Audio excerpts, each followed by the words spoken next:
finestre per cercarci con la vena negli occhi, la sera quando era tardi, e mi sembravi un pagliaccio con il viso truccato da poco e le mani ingiallite.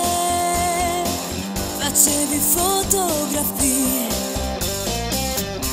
Che strana vita è la nostra, leggendo tutte e due le nostre mani.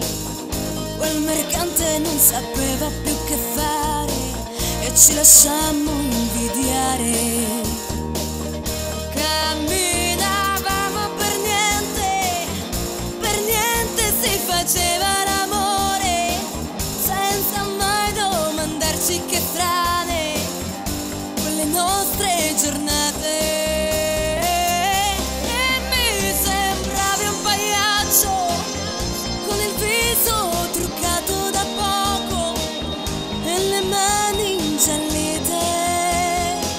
Facevi fotografie. Che strani i nostri vestiti, senza neanche un portafortuna, con un ricordo di vacanze lontane che ci lasciasse ricordare. Perché di sogni mai niente, perché di sogni non volevi parlare, e mentre ancora lasciavi sfiorare, mi domandavo se credevi all'amore, e si parlava di te come un vero pagliaccio, con le mani sbiadite. Facevi fotografie,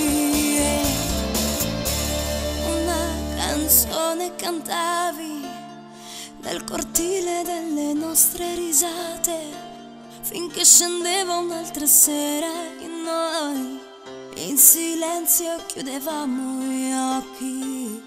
Ed ogni giorno è importante, ogni giorno ci sembrava importante per fare ancora un passo avanti nel giardino dell'amore.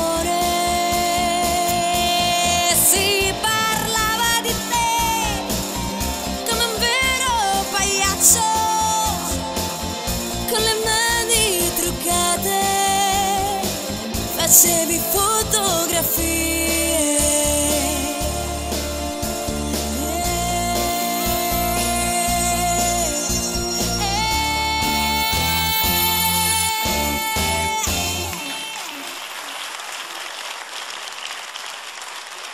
Che voce, Silvia Paolillo, complimenti, Grazie. complimenti, bravissima.